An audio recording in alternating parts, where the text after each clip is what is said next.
From our archives, the Billy Graham Classics. সকলকে জয় যিশু, শালম, praise the Lord. এখন আমি আপনাদেরকে অনুরোধ করছি, প্লিজ আপনারা আমার সাথে যিহোশুয়ের পুস্তক 24তম অধ্যায়টি খুলুন।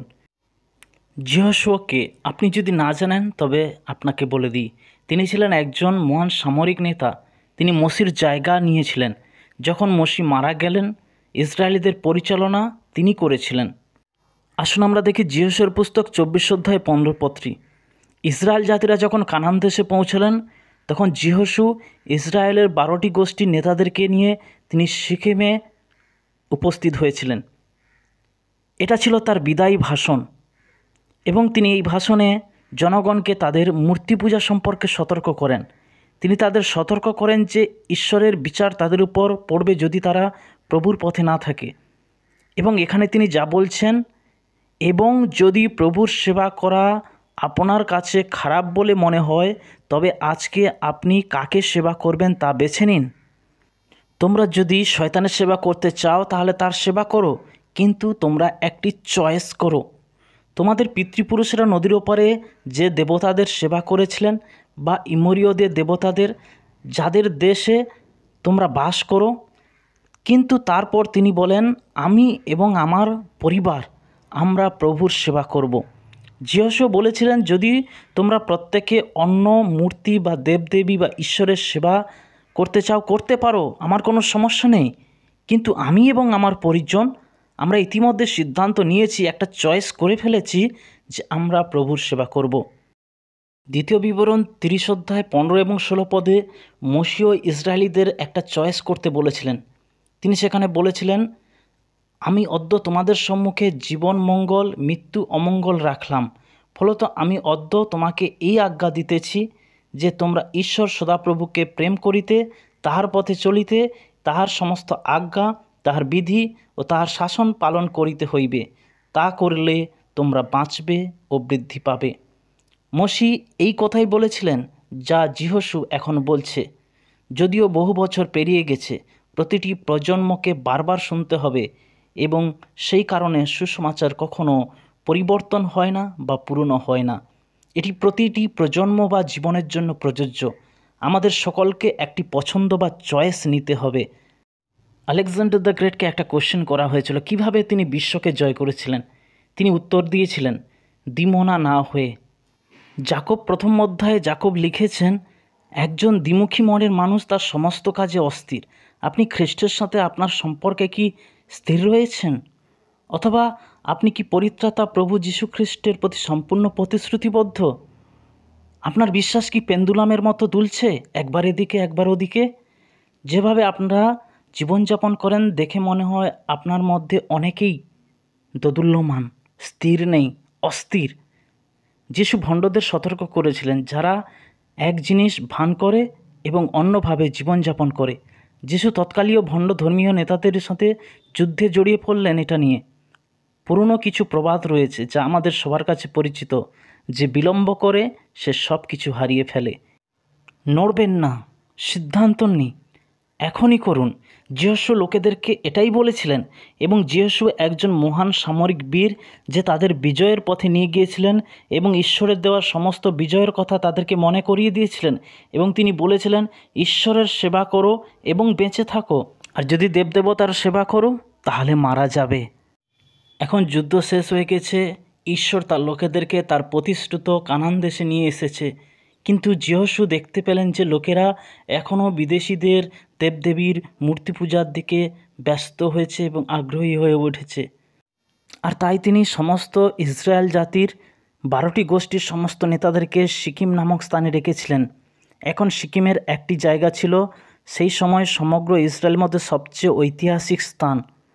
এটি ছিল সেই জায়গা যেখানে আব্রাহাম প্রথম বসতি স্থাপন করেছিলেন যখন তিনি উর দেশ থেকে চলে এসেছিলেন। এটা ছিল সেই জায়গা যেখানে যাকব তার জমি কিনেছিলেন। এটা সেই জায়গা যেখানে জোসেফের হাড়গুলোকে সমাধিস্থ করা হয়েছিল। আর সেখানেই 2টি পাহাড় রয়েছে, একটিতে 6টি গোষ্ঠী আর অন্য পাহাড়ে 6টি গোষ্ঠী। 12টি গোষ্ঠীকে নিয়ে যিহোশু এখন সেখানে দাঁড়িয়েছেন। তিনি তাদের সামনে ইসরায়েলের ইতিহাসকে একবার পর্যালোচনা করেন। কিভাবে ঈশ্বর তাদের আশীর্বাদ করেছেন সেটা স্মরণ করিয়ে দেন। কিভাবে তারা বিজয় অর্জন করেছে। তারা নিজের শক্তি, নিজের বুদ্ধি বা কৌশলে নয়, কিন্তু ঈশ্বরের শক্তি ও পরাক্রম কার্য দ্বারা।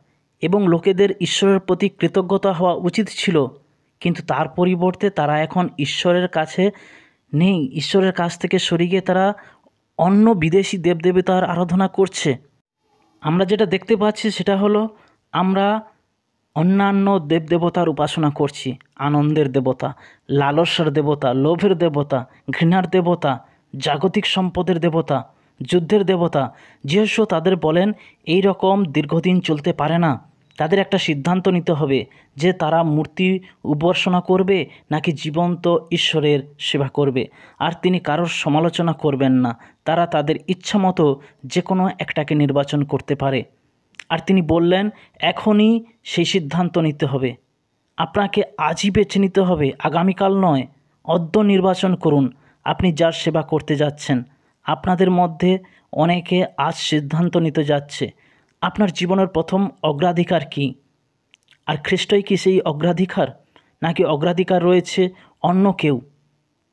কেউ দুজনের সেবা করতে পারে না। সে হয় একজনকে ঘৃণা করবে, অন্যজনকে ভালোবাসবে, নয়তো একজনের প্রতি অনুগত থাকবে আর অপরজনকে অবজ্ঞা করবে। তোমরা ঈশ্বর ও অর্থ এই দুইয়ের সেবা করতে পারো না। আপনাকে অবশ্যই দুটির মধ্যে একটিকে পছন্দ করতে হবে।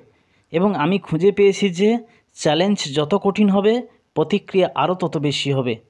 তরুণেরা আজ একটি চ্যালেঞ্জ চায়। তারা কঠিন এবং কঠিন কিছু চায়। তাদের জন্য এই চয়েস, তারা কোনটা করবে। খ্রিস্টের কাছে আপনার জীবন দিন, তিনি তোমাকে চ্যালেঞ্জ করছেন। খ্রিস্ট আমাদের সবাইকে একটা চ্যালেঞ্জ দিচ্ছেন। যে আমার পশ্চাৎগামী হতে চায় সে নিজেকে অস্বীকার করুক, নিজের ক্রুশ তুলে নিক এবং আমার পেছনে আসুক। সাধু পৌল লিখছেন যে একজন খ্রিস্টান হলেন এমন একজন যিনি মূর্তি থেকে ঈশ্বরের দিকে ফিরেছেন, জীবিত এবং সত্য ঈশ্বরের সেবা করার জন্য। যিশু বলেছিলেন আমি এবং আমার পরিজন আমরা প্রভুর সেবা করতে যাচ্ছি। আপনি জানেন আদম এবং ইভ এদেন উদ্যানে তাদেরকে একটি পছন্দ করতে হয়েছিল। ঈশ্বর বললেন তুমি যদি একটি সুন্দর পৃথিবী গড়তে চাও তাহলে আমরা একসাথে গড়ে তুলব, কিন্তু আমি তোমাকে পরীক্ষা করতে যাচ্ছি, কারণ আমি তোমাকে সিদ্ধান্ত নেওয়ার, চয়েস করার ক্ষমতা দিচ্ছি। আমি তোমাকে এমন একটা রোবট বানাইনি যেখানে আমি একটি বোতাম টিপে দেব এবং তুমি সেইভাবে কাজ করবে। আমি তোমাকে আমার মতো তৈরি করেছি। আপনাকে ঈশ্বর পছন্দ করার, চয়েস করার অধিকার দিয়েছেন। আর তাই আদম হওয়াকে যখন একটি চয়েস করতে গিয়েছিল তারা ভুল চয়েসটা করেছিল। তার ঈশ্বরের আইন ভঙ্গ করেছিল এবং ঈশ্বর বলেছিলেন যেদিন তুমি সেটা করবে তুমি কষ্ট পাবে এবং মরবে। এবং মানুষ তখন থেকে কষ্ট পাচ্ছে। আর এটা সেই এদেন উদ্যানে যা হয়েছিল তার পরিণাম। এবং মানুষ তখন থেকে পাপের সেই প্রবণতাকে উত্তরাধিকারী সূত্রে পেয়ে আসছে। যখন আমরা জন্মগ্রহণ করি তখন পাপের বীজ আমাদের মধ্যে থাকে। রাজা দাউদ তিনি লিখেছেন পাপে আমার মা আমাকে গর্ভধারণ করেছিল। এখন এটি চিন্তা করুন, গর্ভধারণের সময় পাপ ইতিমধ্যে আমাদের মধ্যে প্রবেশ করেছে। তারপরে আসে হিসাবদানের বয়স, নৈতিক হিসাবদান। সম্ভবত 8 বা 9 বা 10 বছরের পরে যখন আপনি আপনার কর্মের জন্য ঈশ্বরের কাছে দায়বদ্ধ হন এবং আপনি পাপ করার চয়েসটা বেছে নেন, তারপর আপনার বাকি জীবন আপনি পাপ করতে থাকেন।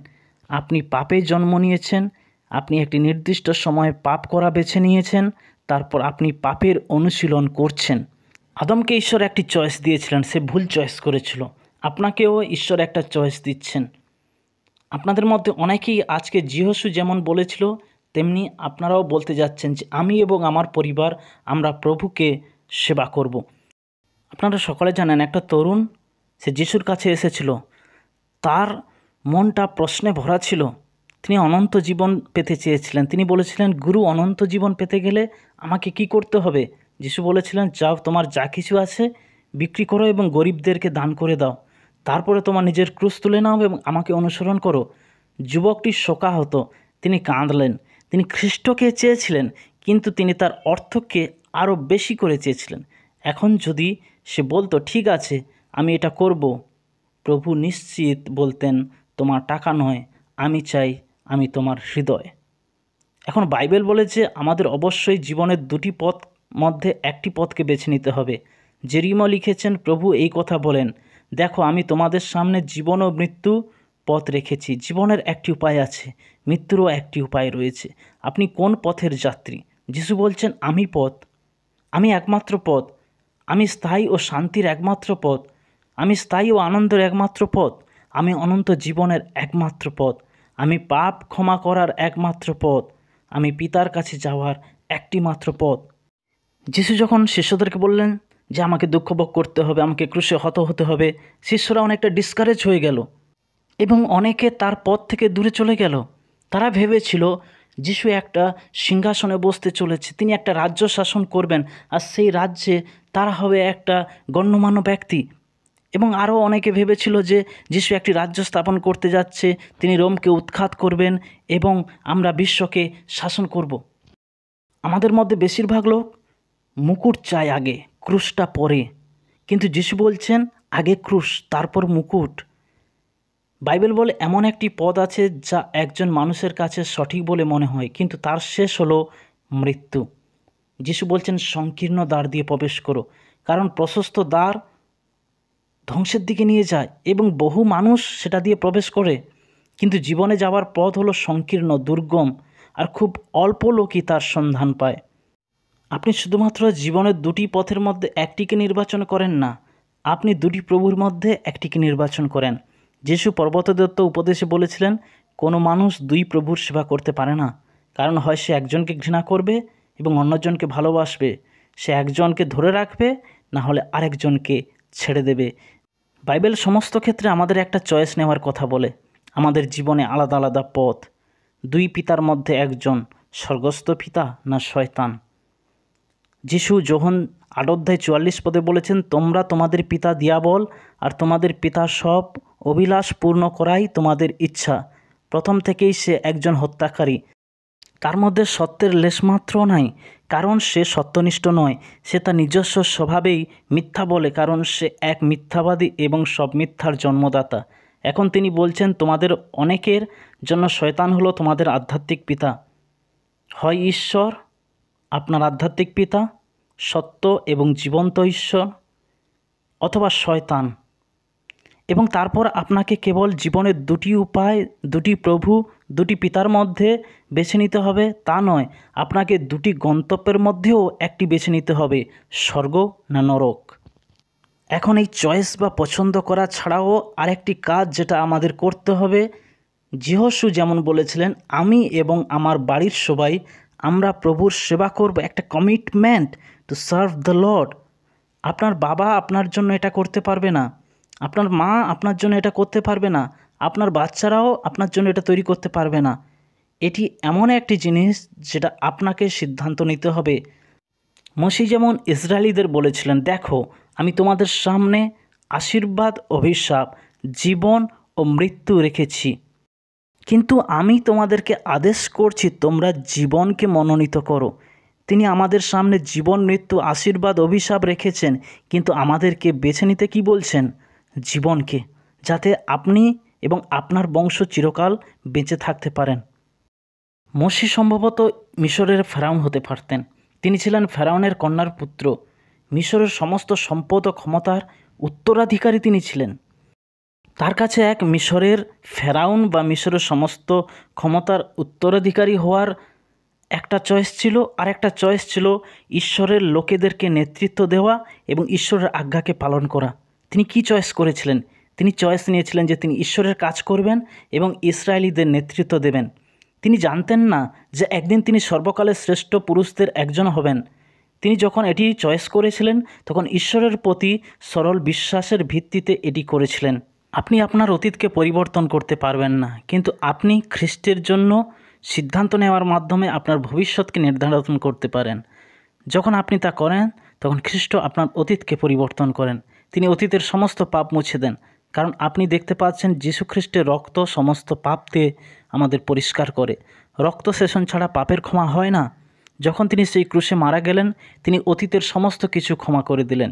আপনি আজ আপনার জীবনের অনেক পাপকে স্মরণ করুন, পবিত্র আত্মা এখন আপনাকে মনে করিয়ে দেবে সেই পাপগুলি, এবং আপনি জানেন সেই পাপগুলি বিচারের সময় আপনার বিরুদ্ধে দাঁড়াবে, যেখানে সমস্ত গোপন জিনিস প্রকাশিত হবে। কিন্তু যিশু আজ আপনাকে ক্ষমা দেওয়ার প্রতিশ্রুতি দিচ্ছেন। তিনি ক্ষমার চেয়েও বেশি কিছু দিতে চান। আজ যখন আপনি জানবেন আপনার সব পাপ ক্ষমা হয়ে গেছে, আপনি এখন শুদ্ধ এবং ঈশ্বর আর আপনার পাপ মনে রাখবেন না। হ্যাঁ, তাই সঠিক সিদ্ধান্ত দিন। দেরি করা সহজ সিদ্ধান্তকে কঠিন করে তোলে। সিদ্ধান্ত না নেওয়ার মানে হলো আপনি অনিচ্ছুক। আপনি চয়ন করুন। আপনি যদি এখন না করেন তবে সময় নিজেই আপনার জন্য সিদ্ধান্ত নেবে। আপনি বলেন, কিন্তু আমার কি করার আছে? 3টি জিনিস আপনাকে করতে হবে। অবশ্যই আপনার পাপের জন্য আপনাকে অনুতপ্ত হতে হবে। এর অর্থ হলো আপনার পাপ সম্পর্কে আপনার চিন্তা ভাবনা পরিবর্তন করুন এবং বুঝতে পারবেন যে তারা ঈশ্বরের দৃষ্টিতে কতটা খারাপ। ঈশ্বর সম্পর্কে আপনার চিন্তা ভাবনা পরিবর্তন করুন এবং আপনি বলুন, ঈশ্বর, আমি আপনাকে ভালোবাসি। আপনি আপনার সমস্ত মন, আত্মা এবং হৃদয় দিয়ে তাকে ভালোবাসুন। আপনি ঈশ্বরকে আপনার জীবনে অগ্রাধিকার দেন। আপনি তাকে প্রথমে রাখুন। তিনি শুধু আপনার ত্রাণকর্তা নন, তিনি আপনার প্রভু। আপনি গির্জার সদস্য হতে পারেন, আপনি কোনো গির্জার সদস্য নাও হতে পারেন, আপনি গির্জার একজন কর্মকর্তাও হতে পারেন, কিন্তু আপনি খ্রিস্টের সাথে আপনার সম্পর্ককে নিশ্চিত করুন এবং আপনাকে অবশ্যই অনুতাপ করতে হবে। দ্বিতীয়ত, বিশ্বাসের দ্বারা আপনার হৃদয় খ্রিস্টকে গ্রহণ করতে হবে। তার মানে আপনি আপনার সমস্ত ভার তার উপর দিচ্ছেন এবং তাকে আপনি বিশ্বাস করেন। তৃতীয়ত, আপনি তার শিষ্য ও অনুসারী হিসাবে তাকে অনুসরণ করুন, তার সেবা করুন এবং তার অনুগত হন। ঈশ্বর আপনাদের অনুগ্রহ করুন। জয় যিশু।